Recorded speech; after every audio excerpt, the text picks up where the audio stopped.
We made a huge mistake. We just thought it would be a fun idea, I promise. Me and my roommate Nathan, we like collecting random, weird stuff. Nathan likes thrifting and dumpster diving. I like building stuff in the garage or collecting weird trinkets. If you had asked me a week ago what the worst thing we'd ever found when looking through the garbage was, I would have told you that it was a bag of dog poop. That was until we found these things. It was a few days ago, and me and Nathan were cruising through some local alleys in my car, looking for treasure. We had found a few small things, some cool old plates, a busted painting, a nice wooden side table, a good haul more or less. We were driving behind a strip mall, passing some dumpsters, when Nathan grabbed me by the shoulder. "Dude, look," he said, pointing to a dumpster just ahead of us, where a set of white feet were poking up from the top. I immediately pulled the car over and parked it in front of the dumpster. We got out, hopped up on the ledge of the dumpster, and peered inside. "Mannequins." "Sick." I grinned. "Think we can fit them?" Nathan asked, looking at me. "We'll make 'em fit. Here, you fish them out, I'll go make space," I said as I stepped down and popped the trunk of the car. I moved the few things we had found so far into the trunk and pointed out that the mannequins could be stacked horizontally in the backseat.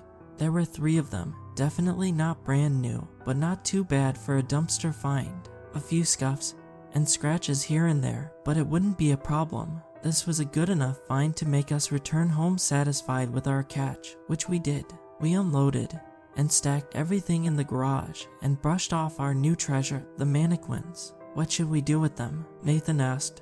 We both pondered for a moment. "You know what would be hilarious?" I started. "What if we put speakers in them and made them say creepy stuff to scare people?" "That's genius." Nathan smiled, nodding his head. We spent the next hour or 2 cutting holes in the backs of the mannequins' heads and taping some small Bluetooth speakers into them. We found an app that would let us broadcast our voices from our phones directly to the speakers, so we spent the rest of the afternoon playing around with that until we got bored. We sent a few pictures and videos of them off to our friends, who all thought that we were crazy. Our other 2 roommates weren't thrilled at the idea of the weird speaking mannequins being part of the household, but we waved them off and told them they'd get used to it.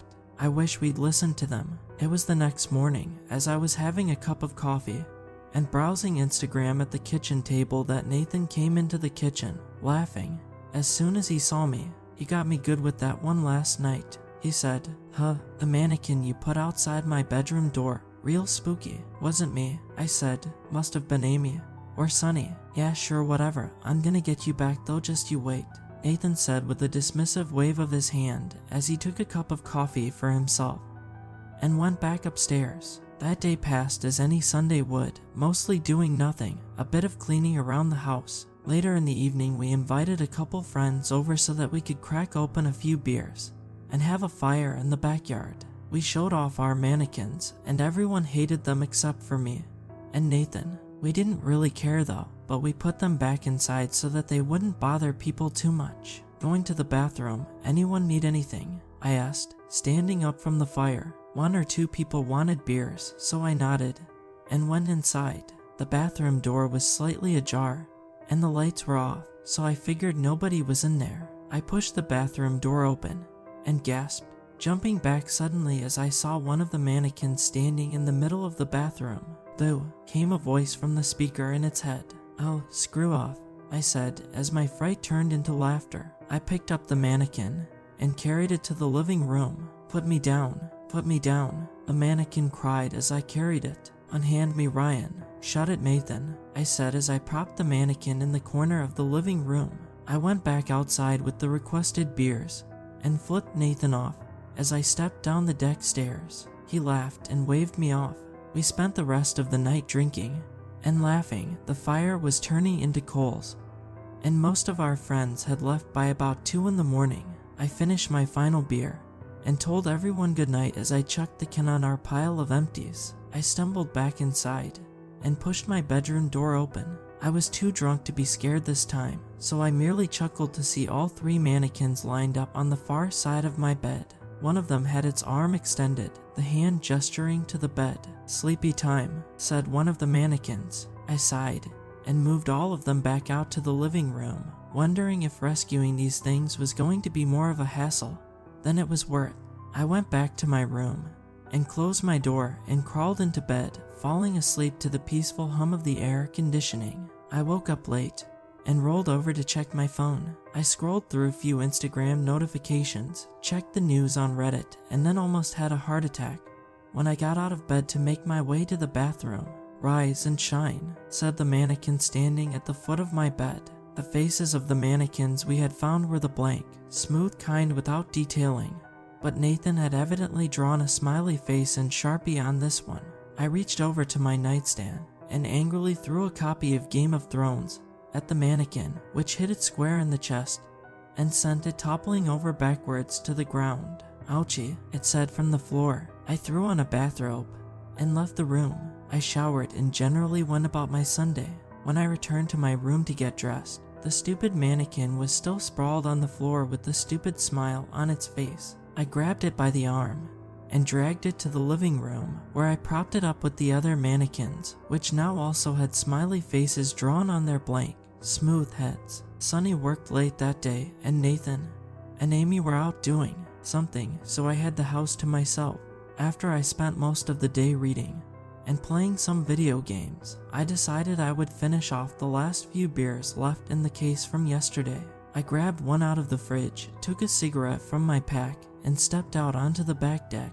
"Okay, screw these things," I said as I saw the three mannequins were stood in a circle around the fire pit in the backyard, holding empty beer cans in their hands. I set my beer down, walked back inside, and picked up the baseball bat I kept next to my bed. I walked back outside, lit my cigarette, and proceeded to knock the head of the closest mannequin clean off, the white head sailing across the backyard. "Home run," said one of the mannequins behind me, after which I immediately turned and slashed it across the torso with the bat. I laid into the mannequins, caving in the chests, knocking the heads off, and bashed the limbs apart. I picked up the remnants of the mannequins and carried them into the alley, where I dropped it all next to the garbage. "From garbage you came, and to garbage you shall return," I said to the mannequin parts, and flicked my cigarette onto the pile. "How the hell did Nathan do that?" I said to myself as I walked back into the backyard. I smoked another cigarette on the deck, chugged my beer, grabbed another, and went back to my computer to play some more games. About an hour elapsed when the nicotine started to call to me again, and I went back to the deck for another cigarette. I couldn't tell if I wanted to cry, scream, run, or rage as I stepped outside and saw all three mannequins standing around the fire pit again. Their heads were all turned to face me, and where before they had smiley faces, all three now had frowning faces drawn on in Sharpie. The worst part was, they all had duct tape wrapped around themselves, reattaching arms, heads, patching holes, and holding them together where I had smashed them apart. I stood in stunned silence, blinking, pinching myself, hoping I was dreaming for a good minute. I felt afraid to even take my eyes off these stupid things, so, staring straight at them, I put the cigarette to my lips and lit it, puffing out the initial cloud of smoke. "Ouchie," said one of the mannequins, breaking our staring contest. I immediately strode down the stairs, yanking the garage door open and grabbing the jerry can of gasoline that I kept for my lawnmower. I went back into the yard, snapped each of the mannequins in half, threw them in the fire pit, doused them all in gas, and threw my cigarette onto the pile. The entire thing went up in a great rush of smoke, and the heat flashed against me so suddenly, I stumbled back from the fire pit. I angrily flipped off the burning pile and sat on one of our deck chairs, silently, angrily watching the fire burn. I knew on the inside that Nathan was probably watching me from somewhere in secret, laughing his ass off at my reaction to these stupid dumpster mannequins. But I didn't care. I hated them at this point, and I didn't give a damn if I looked like an idiot. Once the fire had burned itself out, all that was left were a few charred pieces that evidently weren't made of anything meltable, and a pile of molten, black, something, plastic maybe. I don't know what they make mannequins out of.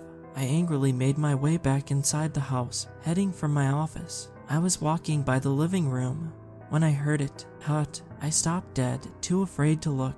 I slowly turned my head, and in the darkness of the living room, I saw three, still, humanoid shapes. They were charred black, with wisps of smoke rising off of them to the ceiling. I felt my legs go weak, and my heart start racing. I ran back to the bedroom and slammed the door. I threw everything on the top of my dresser to the floor and pitched the whole thing on its side against my door. I sat down on the floor of my room and started to write this. Please, someone, please just tell me how he managed to do it. I know that mannequins can't come to life. It's impossible. I know it is. How did Nathan do it? Why did he do it? Why? I keep yelling through the door, begging, pleading, just wanting to know how he did it. They're not real. It's a joke. It has to be a joke. Please, you guys are the ones who know about supernatural, creepy things. I need to know what's happening. I need to know this isn't real. I'm dreaming, hallucinating. It has to be that. But I've never had a dream like this before. They're right outside the door. I know it, because all they're saying now, over and over, is, sleepy time. Please, somebody help me.